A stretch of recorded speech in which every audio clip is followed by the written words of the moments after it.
Hi everyone, today I'm going to talk about the film Bride of the Monster, which is an American film produced in 1955, directed by Ed Wood and starring Bela Lugosi.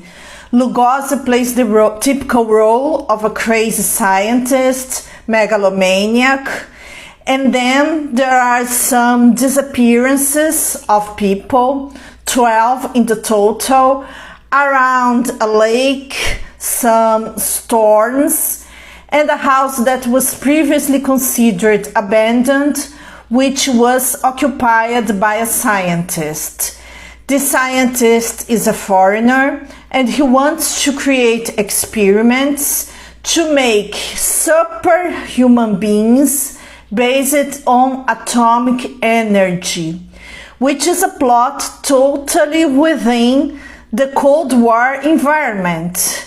Right after World War II, there was a widespread anxiety in the world about the effects of atomic bombs and its potential to destroy humankind. Then the police of the region didn't know what to think. There was a rumor that those people were disappearing because of a monster, but of course that the policeman didn't believe that. And a journalist who was the girlfriend of a local lieutenant decided to investigate things all by herself. The crazy scientist who lived in this house that was previously unoccupied, he had an assistant called Lobo, which was not exactly a monster. It seemed he was a human being. The scientist himself said that Lobo was a human being, but he was extremely maltreated by the crazy scientist as a kind of beast. This part of the plot didn't really age well because it was clearly just a person who had special necessities, but it was brutalized and abused by the scientist. But anyway, this female journalist, she wanted to investigate what was happening, that 12 people disappeared and the police couldn't explain why. She believed it was because of a monster. When she went to the region to investigate the problem, there was another storm, and the storms in this film, they are shown as a result of atomic explosions that would maybe change the climate of the world.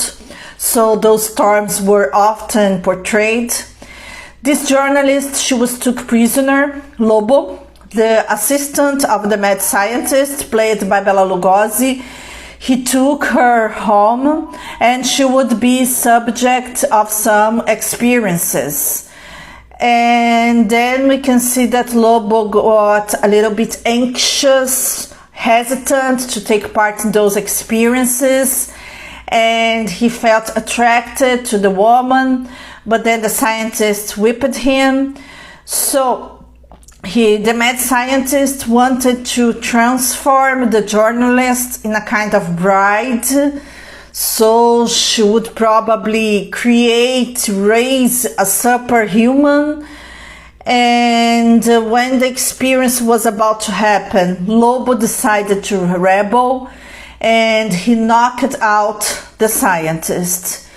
Before that, the police station, contacted a scientist who was an authority on monsters killing people. He had already solved some cases, but the scientist, he didn't want to work at night, even though all the 12 people disappeared at night. He said he preferred to investigate things in the daytime because the visibility would be better.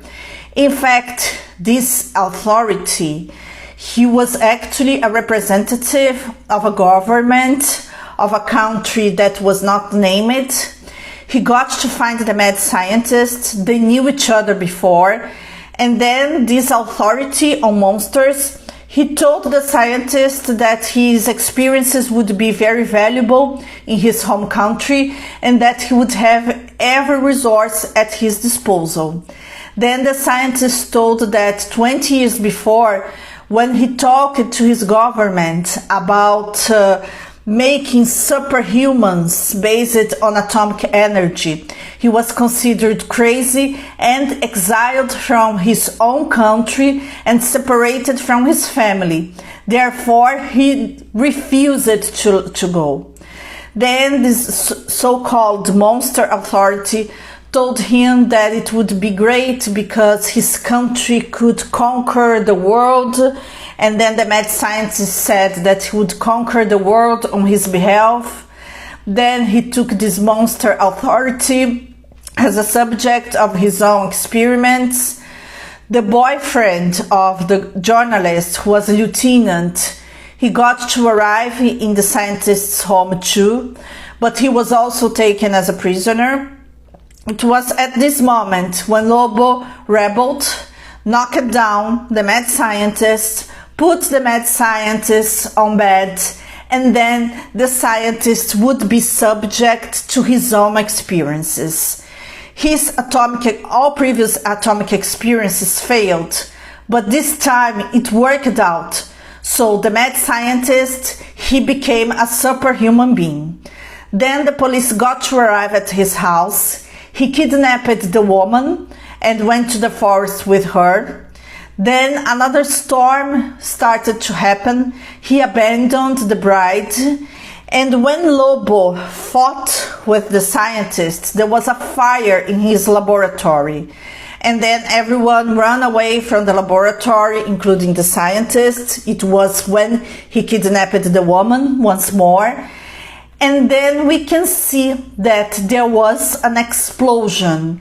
And while there was this struggle, this fight between the scientist and the policeman, there was a strong explosion, atomic explosion, coming from his laboratory. And the strength of this explosion killed the scientist himself.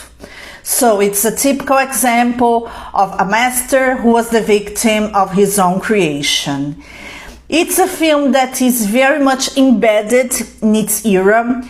Bela Lugosi had the typical acting of his career, a bit stagey, maybe a bit stiff, but it matched totally the vibe of horror films of the era. So he was very good on his role. Even his foreign accent, he was Hungarian in the real life, even his foreign accent was put into good use. It's a low budget film, but it has a coherent plot, even though we can see that there aren't many resources available. It is a nice film. It is the witness of a historical period when the atomic bombs were very recent, and it caused lots of fear in people. And Bela Lugosi would pass away on the following years, so it was one of his last films, and it's really recommended. Ed Wood's films have a kind of B status. They were usually low budget, sci fiction, but he made his ideas work, no matter the difficulties in the production.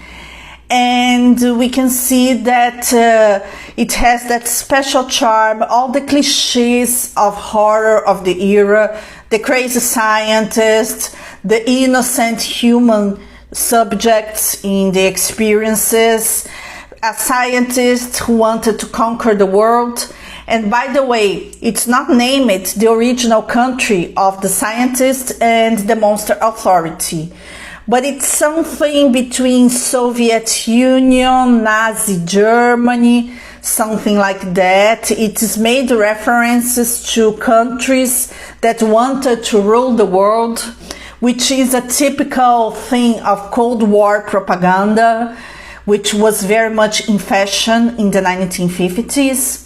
And I'm sure you're going to love this film. It's short. It is about 70 minutes long, something like that.